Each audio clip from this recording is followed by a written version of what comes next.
क्या पाकिस्तान का नया तैमूर मिसाइल इंडियन नेवी के लिए खतरा बनने वाला है? हाइपरसोनिक मिसाइल को डिटेक्ट करना नॉर्मल रडार के लिए क्यों मुश्किल होने वाला है? और क्या सच में भारत और जर्मनी साथ मिलकर मेल और हेल क्लास की ड्रोन्स को बनाने वाले हैं? आज की वीडियो में हम ऐसे ही कुछ इंटरेस्टिंग अपडेट्स के बारे में बात करने वाले हैं। नमस्कार दोस्तों, मेरा नाम है अंशुमन नायक और आप सभी का बहुत बहुत स्वागत है इंडियन डिफेंस न्यूज के डिफेंस टॉक सीरीज में। तो चलिए देर न करते हुए आज की वीडियो शुरू करते हैं। आज की पहली अपडेट इंडियन नेवी की तरफ से है। अभी डीआरडीओ की तरफ से सबमरीन लॉन्च्ड क्रूज मिसाइल यानी एसएलसीएम के लाइव फायरिंग ट्रायल को लेकर तैयारी करने की बात सामने आई है, जिसे लाइकली हमारे फ्रंटलाइन कलवरी क्लास के सबमरीन से टेस्ट किया जाने वाला है।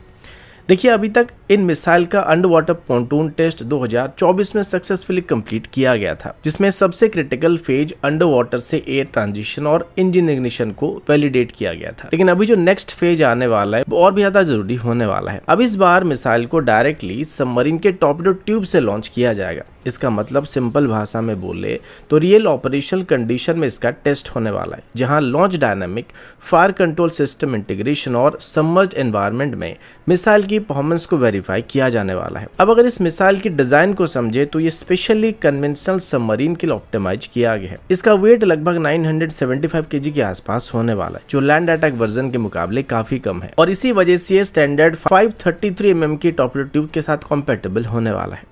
अब परफॉर्मेंस की बात करें तो इसका करंट ऑपरेशनल रेंज लगभग 500 किलोमीटर के आसपास होने वाला है, जिसे फ्यूचर वेरिएंट में 800 किलोमीटर के आसपास बढ़ाने की कोशिश किया जाने वाला है। इसका मतलब यह है कि इंडियन नेवी बिना अपनी सबमरीन को एक्सपोज किए अब long range precision strike mission को एग्जीक्यूट कर सकता है, चाहे वो लैंड टारगेट हो या मैरीटाइम एसेट हो। दोनों ही केस में इनको एंगेज किया जा सकता है, लेकिन अभी भी इसकी कुछ और टेस्टिंग होना बाकी है। डीआरडीओ अभी पहले कुछ और अंडर वाटर पॉन्टून ट्रायल को करने वाली है, ताकि लॉन्च पैरामीटर और सिस्टम रिलायबिलिटी को और भी रिफाइन किया जा सकेगा और इसके बाद ही सबमरीन बेस्ड फुल ट्रायल को स्टार्ट किया जाएगा, जो कि उम्मीद किया जा रहा है कि मिड और लेट 2027 के आसपास स्टार्ट किया जाने वाला है।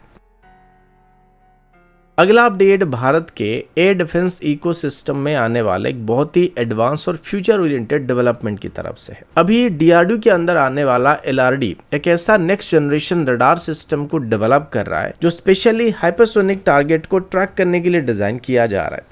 देखिए, अभी मॉडर्न वॉरफेयर में हाइपरसोनिक मिसाइल सबसे बड़ा थ्रेट बन चुके हैं, क्योंकि ये मार्क 5 से भी ज़्यादा स्पीड पर ट्रैवल करते हैं और अनप्रेडिक्टेबल मैन्यूवर को परफॉर्म करते हैं। लेकिन यहाँ सबसे बड़ा चैलेंज सिर्फ स्पीड नहीं होता है, बल्कि फिजिक्स बेस एक प्रॉब्लम होता है, जिसको प्लाज्मा स्टेल्थ कहा जाता है। अब समझते हैं कि ये प्रॉब्लम क्या है। जब कोई ऑब्जेक्ट हाइपरसोनिक स्पीड पर एटमॉस्फेयर के अंदर ट्रैवल करता है तो उसके अराउंड एयर जो होता है वो आयनाइज होकर एक प्लाज्मा एनवेलप को क्रिएट कर देते हैं। ये प्लाज्मा लेयर रडार सिग्नल को एब्जॉर्ब या स्कैटर कर देता है। खास करके एक्स बैंड और एस बैंड जैसे conventional radar frequency easily scatter हो जाते हैं। इस वजह से नॉर्मल रडार या तो टारगेट डिटेक्ट ही नहीं कर पाता या फिर डिस्टॉर्टेड सिग्नल को या घोस्ट सिग्नल को डिटेक्ट करता है, मतलब उसको सही से जानकारी नहीं मिल पाती है। और प्रॉब्लम यही खत्म नहीं होता है। Hypersonic glide vehicles ballistic missile की तरह एक स्ट्रेट पाथ को फॉलो नहीं करते हैं, बल्कि कंटिन्यूसली मैन्यूवर करते हुए अपर एटमॉस्फेयर में ग्लाइड करते रहते हैं। इसका मतलब ट्रैकिंग और इंटरसेप्शन और ज़्यादा मुश्किल बन जाता है। अब इसी चैलेंज को सॉल्व करने के लिए एलआरडी की तरफ से एक मल्टी लेयर्ड रडार आर्किटेक्चर पर काम किया जा रहा है, जिसमें सबसे बड़ा shift L band ASR radar होने वाला है। एल बैंड की वेवलेंथ काफी लंबी होती है, जो कि प्लाज्मा क्लाउड के थ्रू बेहतर तरीके से पेनिट्रेट कर सकता है। इसके साथ इसमें गैलियम नाइट्राइड बेस्ड मॉड्यूल का भी इस्तेमाल किया जा रहा है, जो कि अब तक के ऑपरेशन लेवल में इस्तेमाल होने वाले सबसे एडवांस रडार टेक्नोलॉजी है। सिंपल भाषा में बोले तो यह रडार प्लाज्मा को भी पेनिट्रेट करके एक्चुअल टारगेट का सिग्नल कैप्चर कर सकता है। सॉफ्टवेयर साइड पर भी काफ़ी काम किया जा रहा है और यहाँ स्पेस टाइम एडप्शन प्रोसेसिंग यानी STAP एल्गोरिथम का इस्तेमाल किया जाने वाला है, जो कि प्लाज्मा के नॉइज और एक्चुअल मिसाइल की सिग्नल को अलग करने में हमको मदद करने वाला है, जिसमें हमें प्लाज्मा और मिसाइल के बीच की पता चलने वाली है। लेकिन सबसे गेम चेंजिंग फीचर यहाँ पर AI based cognitive radar system का होने वाला है। ये सिस्टम रियल टाइम में अपनी फ्रीक्वेंसी, वेव फॉर्म और स्कैनिंग पैटर्न को एडजस्ट कर सकता है, ताकि वो हर मोमेंट पर बेस्ट डिटेक्शन कंडीशन को फाइंड कर सके। मतलब रडार स्टैटिक नहीं रहेगा, बल्कि सिचुएशन के हिसाब से खुद अडॉप्ट करने वाला, और ये अब तक का सबसे एफिशिएंट रडार टेक्नोलॉजी होने वाला है, जिसे स्पेशली हाइपरसोनिक मिसाइल को डिटेक्ट करने के लिए डिजाइन किया जा रहा है। अगला अपडेट भारत के अनमेन्ड सर्वेलेंस इकोसिस्टम में आने वाले एक बहुत ही एडवांस डेवलपमेंट की तरफ से है। अभी एरोडाटा एजी और डायनाटोन यानी डायनामिक टेक्नोलॉजी के बीच एक स्ट्रेटेजिक कोलैबोरेशन को फाइनलाइज किया जा रहा है, जिसमें next generation unmanned ISR platform को डेवलप किया जाने वाला है, जिसका मेन फोकस अभी एरोफोर्स XUAV होने वाला है। देखिए, अभी मॉडर्न वॉरफेयर में परसिस्टेंट सर्वेलेंस सबसे क्रिटिकल फैक्टर बन चुका है, खास करके हिमालयन और इंडियन ओशन रीजन में इनकी काफ़ी ज़रूरत पड़ रही है। इसी वजह से एरोफोर्स X को मेल और हेल कैटेगरी दोनों कन्फिगरेशन में डिज़ाइन किया जा रहा है। अब अगर इसकी परफॉर्मेंस के बारे में बात करें तो मेल वेरिएंट लगभग 30,000 फीट की एल्टीट्यूड पर ऑपरेट करने वाला है, जबकि हेल UAV 50,000 फीट से भी ज़्यादा हाइट पर ऑपरेट करने में सक्षम होने वाला है। इसके साथ ही इसका एंडोरेंस लगभग 40 घंटे के आसपास होने वाला है, मतलब एक बार डिप्लॉय होने के बाद ये काफ़ी लंबे समय तक सर्वेलेंस मिशन को परफॉर्म कर सकते हैं।